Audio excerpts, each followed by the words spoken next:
All right, this is the assembly video for the 3D printed CZ P-07. This can also be applied to a factory gun. The assembly process is the same. I've got a fully assembled one here.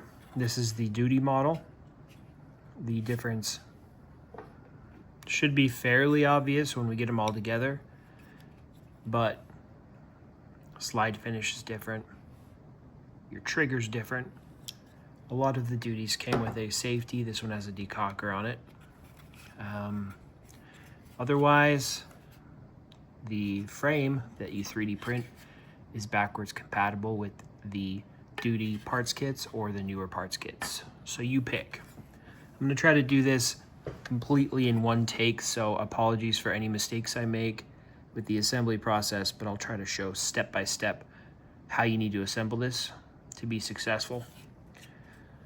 So let's first start with prepping the frame. Very few of these holes are actually captive pins, so you want to ream these holes not only to size, but you can even go a little bit oversized. It's going to make your assembly way easier. Do not have friction fit pins in the following locations. I said do not.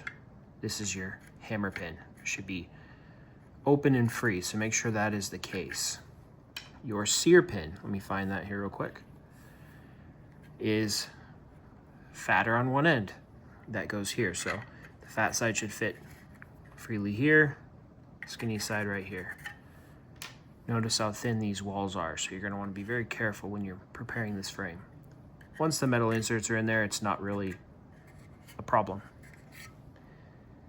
Your trigger pivot pin right here.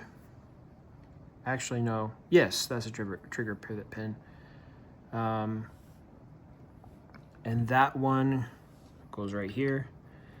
That is captive. When I say captive, I mean it is held in place by another mechanism on the frame. Okay. This pin can be somewhat friction if you'd like. You can hammer that in. It's going to go down here to hold in your main spring. This pin is locking block pin. This pin here is the rear sear housing / rail pin. Those are roll pins. You can have those be snug, so you do not have to ream them. You might have to ream this pin. We'll look at that at the end. That's the slide stop lever takedown pin. Okay. Some other things to prep. Your hole for the trigger bar spring. Let's look inside of there. I'm gonna point with something. So inside of your frame, there's a small hole right here. It's very hard to see on camera because of the lighting. There. That is the trigger bar spring. It's this guy here. This, as you will see here in a minute, will push up on the trigger bar, make sure everything's working correctly. These frames use what's called the Omega mechanism by CZ, and it's very fragile and finicky, so we're going to try to get this right the first time here. So this short leg is going to go actually inside of that hole. If you followed the README instructions on printing this with a 0.4 millimeter layer nozzle, 0.4 millimeter thickness and a 0.2 millimeter or smaller layer height, you should have a hole there. If you have a larger nozzle, you might have an issue with that. So just be aware that that hole is very small. It needs to be snug on the trigger bar spring. You might have to open that up. You can do that by slightly or gently heating the end of this spring with a lighter and working it open a little bit in there, okay? Let's go over the parts. So if you got a parts kit for this, you should have the following parts. We've got a front locking block with spring and retainer pin. You can see that in there. On the duty frames, your retainer pin and spring will actually be slightly different.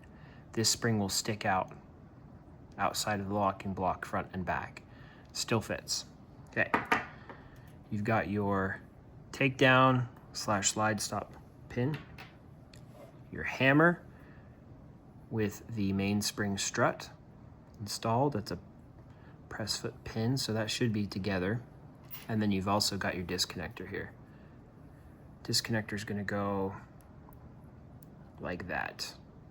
Okay, so put that here. You've got your ejector, oops, right here. You got your mainspring and your mainspring cup, I guess you could call it. I don't know what they call these, but some of these have a lanyard loop on the end. I actually hate the lanyard loop, so if you have a lanyard loop, you can still use it, but I do recommend swapping it out if you get the chance. All right, you have that'll be the left side of your decocker and the right side of your decocker.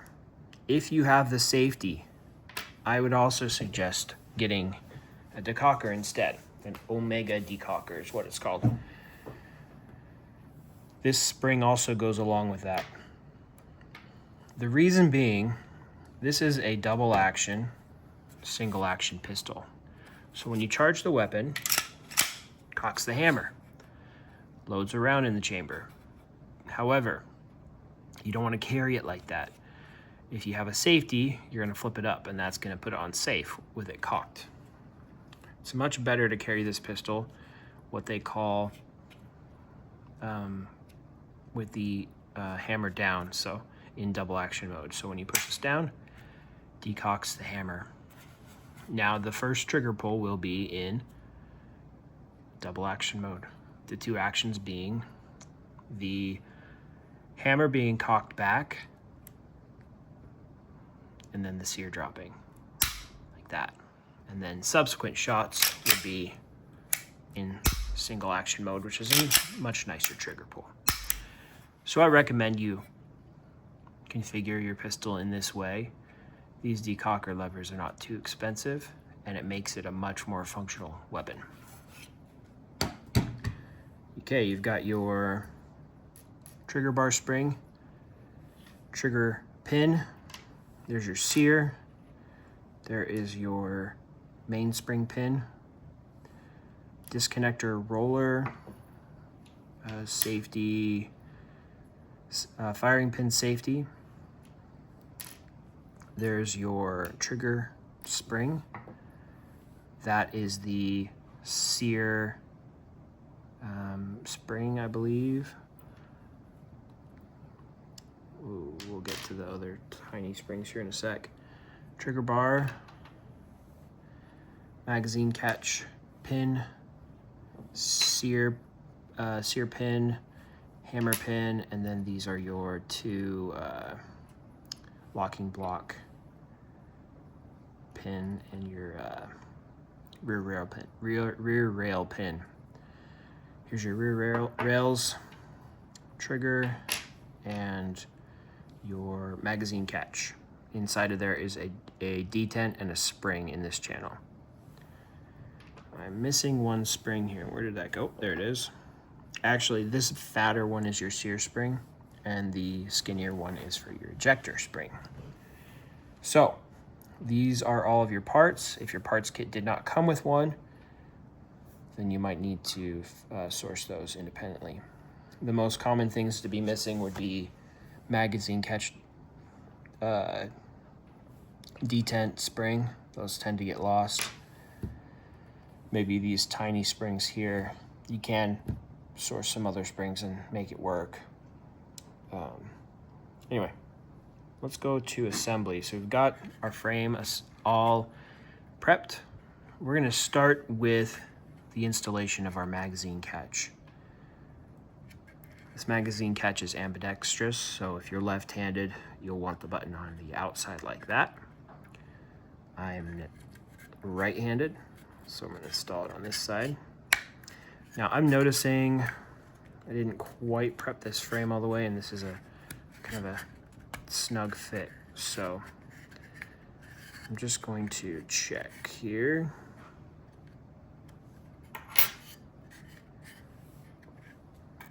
Maybe scrape this down a little bit.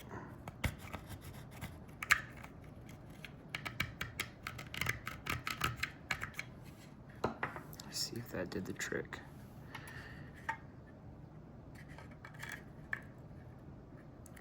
One other trick with this is if you've got any heavy grease, I would suggest putting a little heavy grease on that detent. I did that here, and it keeps it in place and prevents it from falling out. Let me go get a file, I'll be right back. Okay, I filed that a little bit. So now it's a nice fit. You'll notice it has a hole there where you can depress the detent. So what you'll want to do is grab a punch, and when you do that, you're going to push in that detent and depress it. This is kind of tricky to do with camera watching. I want to catch this on camera for you guys, but it might be a little hard. So let me explain what's happening here.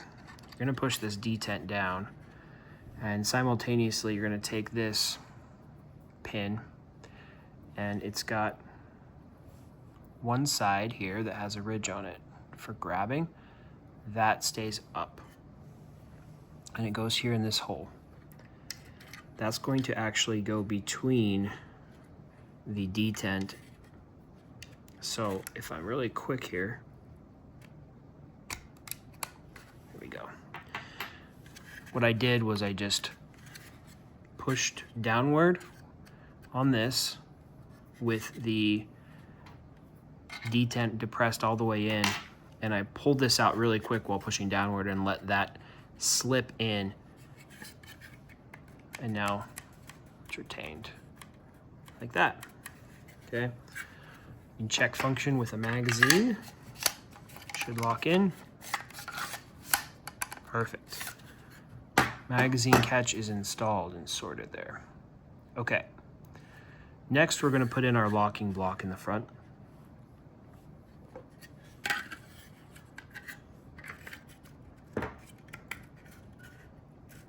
Should slot right in just like that, and then you should have two pins. One, two. The shorter pin is going to go right in this hole to retain that locking block. I think it's the shorter pin. Let me double check here.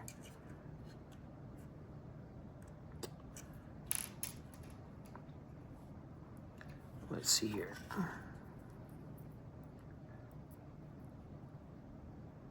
No, I think it's a longer pin actually.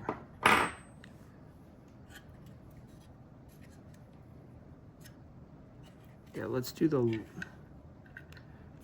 longer pin in the front locking block here. I think that's right. Guess we'll find out here.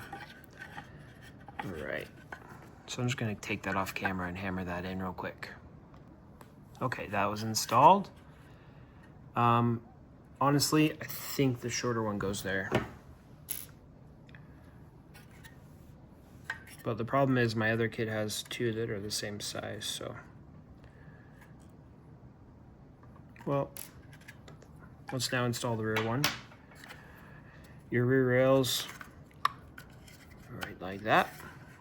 And the pin goes right there. Okay, we got our pins installed there and there. I had to hammer them in off camera with my little hammer and punch. Next step is going to be to install the trigger mechanism. So, your trigger and your trigger bar go together like that. The trigger spring has two legs to it, and you have a little hole right there in your trigger. The way this works is this shorter leg will go into there, and the best way to do this is actually to install it like this and get a little slave pin that will let you capture like that. done this a few times now, so I'm just going to try to do it without the slave pin.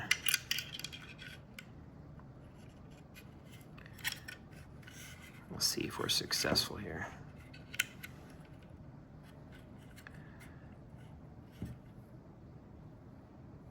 All right.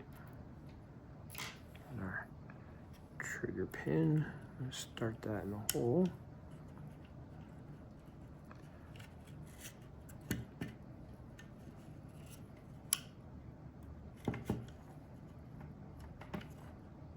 And we'll get our punch here. Maybe I can get it from the other side and get that spring captive.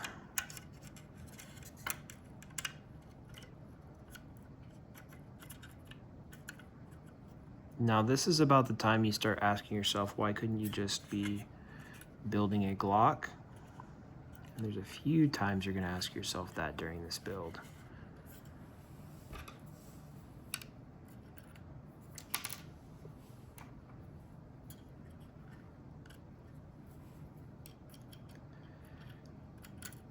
No, we're gonna have to reset here. All right.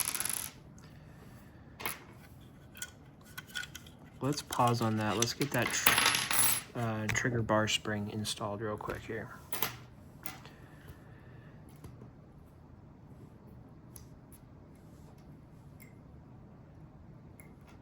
There we go. So like I said earlier, that's going to go right here in this little hole.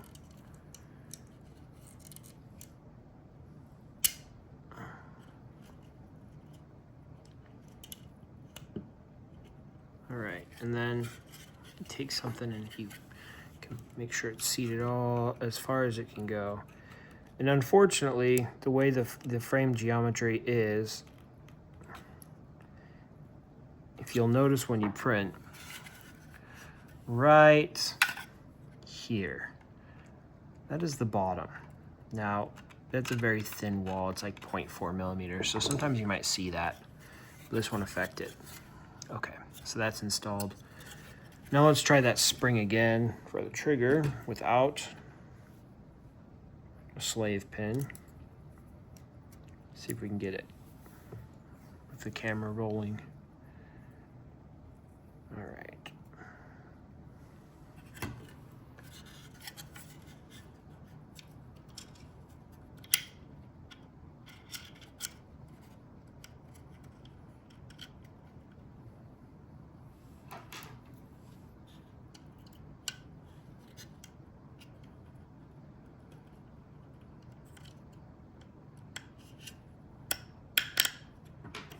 There we go. All right, so now that that's captive, we're gonna take this pin,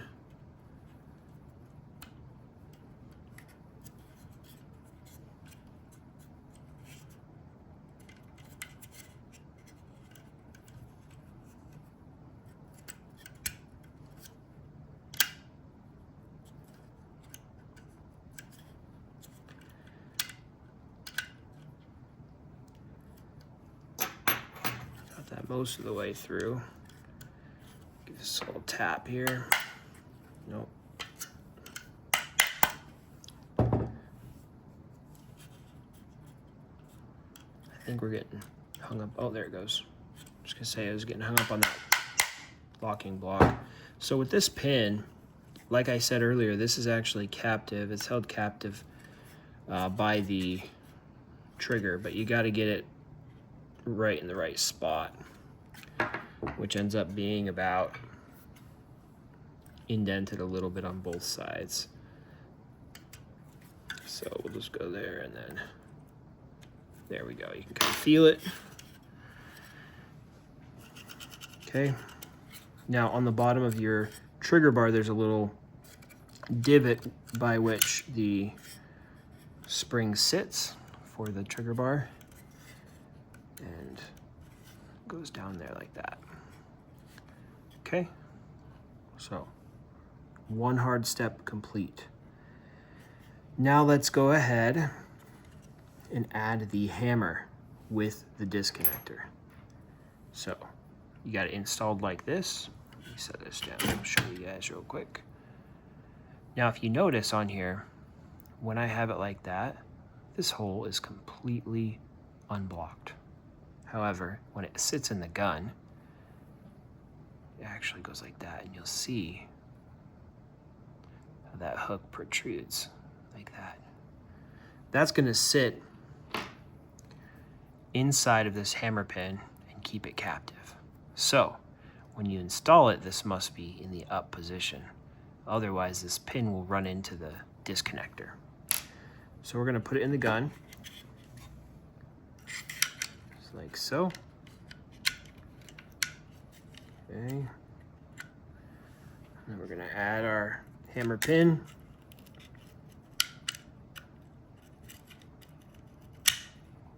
Okay, and then make sure this is up. We should be able to push it through. Now once it's through, we're going to want to check that our disconnector can move all the way down, and that means that our pin's in the right spot. So yes, pin's in the right spot, and we're good. Okay, so hammer is installed. Next, we're going to work on the sear.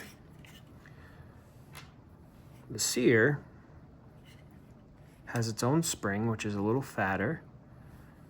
And if you compare these two remaining springs here, this one is going to sit right there. So the next step is going to be put this spring in there. See if I can do that easily. Slip it onto my, oh.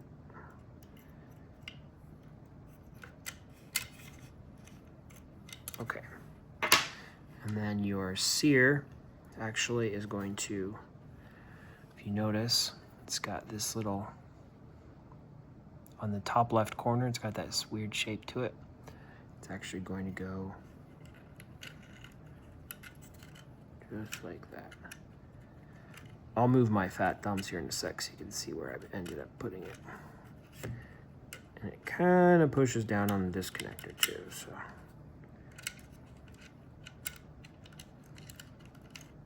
There we go. Just like that. Take your sear pin with the skinny edge first. It goes through this hole into the sear like that. You keep going with it.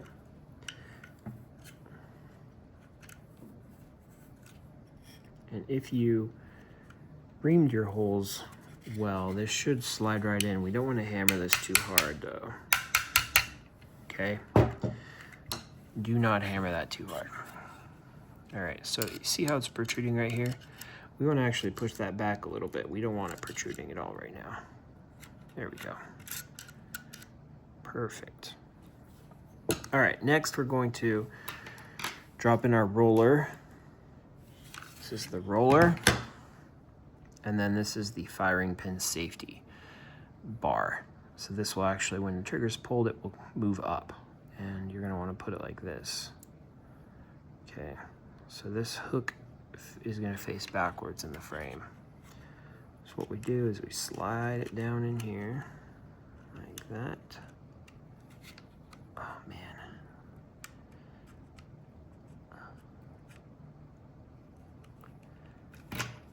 All right, this is part 2 of wondering why you're not building a Glock. Well, I think it's still protruding just a little bit, so.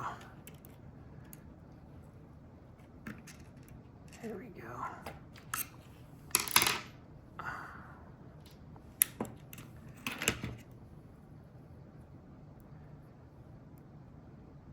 Let's see here.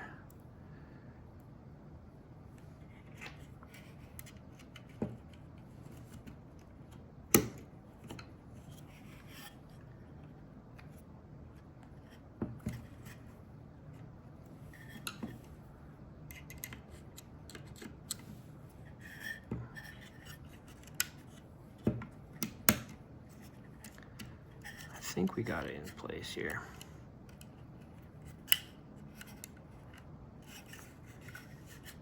Now the pin, let's try to give that a little tap. There we go. So that should come through and protrude out the other side, okay?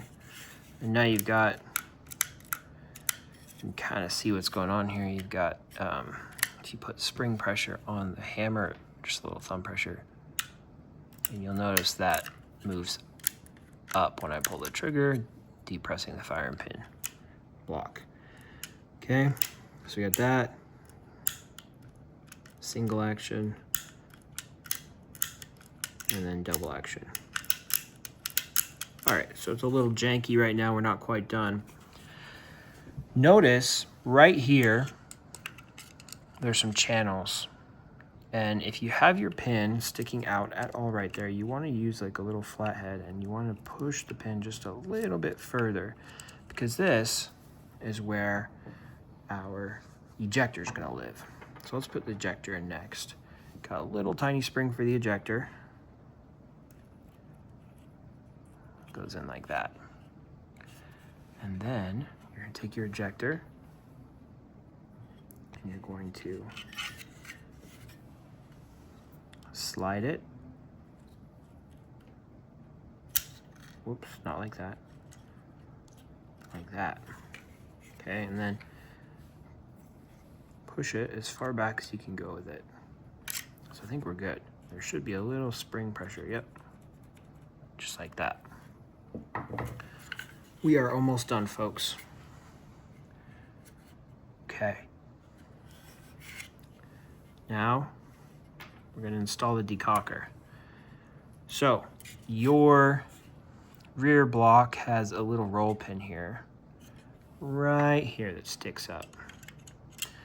And this leg of the spring is going to go inside of it, with the smaller leg facing towards the front of the gun.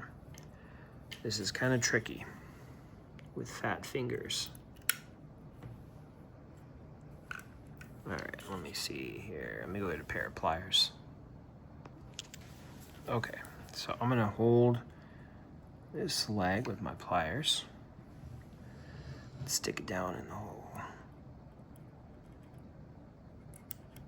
There we go. You should sit just like that. Okay. Next, we're going to take the left side of the decocker. You need to put it in like that. As you depress the trigger bar, it should slot in, slide down like that. Now it is retained. Okay. Take our decocker lever, kind of work it in here best you can without messing anything up. And you're going to slide it through that spring hole. Push, you might have to push your trigger bar down and line it up. Okay, once you get it mostly lined up like that, we're going to depress our ejector, and that lets it move a little bit further. Now we're almost there. As you can see, if you move it, the ejector a little bit more, you should be able to hear a click, and your decocker is now installed. However, this is the tricky part. This is part 3 and why you should have bought a Glock. This tiny spring here, this leg, needs to move down and underneath your decocker lever. So let me see if I can get that on camera. If I can't, I might give up.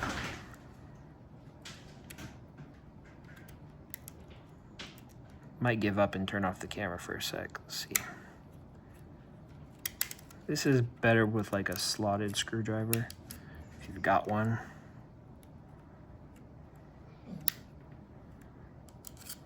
We got it.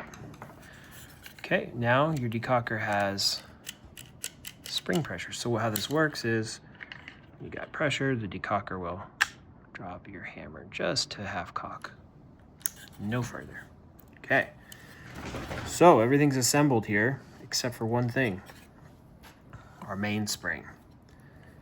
So there's a slot here, make sure that that struts in. Slide the spring over the strut, and then we're going to, I found that this needs to go slightly past the point of being flush, so I'm going to get it in there with my You gotta have a lot of strength in your thumb here. There we go.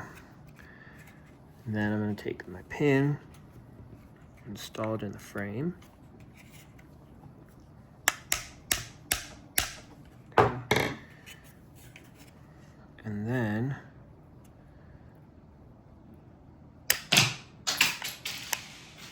I'm glad you caught that. Let me go find that. Well, I told you we'd make mistakes. I'm glad I caught that on camera here. All right, let's try that again. So,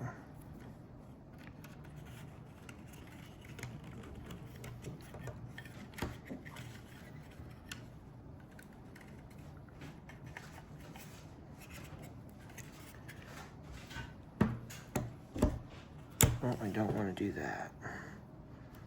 There we go.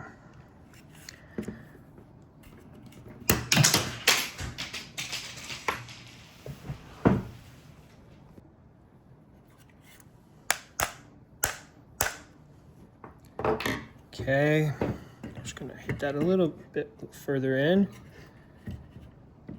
This one is also somewhat captive. I don't think it's gonna go anywhere once it's installed.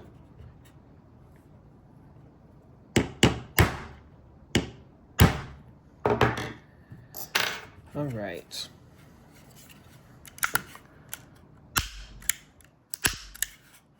Okay, frame is assembled.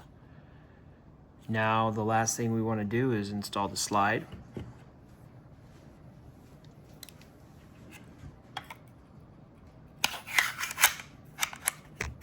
There's marks here on where the slide should be. You can half cock your hammer, make it a little easier there. So you will go this, installed. It should click in like that, and there you go.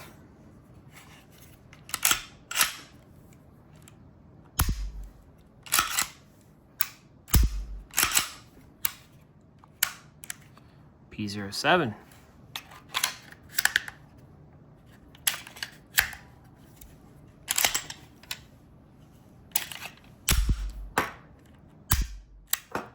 There you go, you're ready to rock.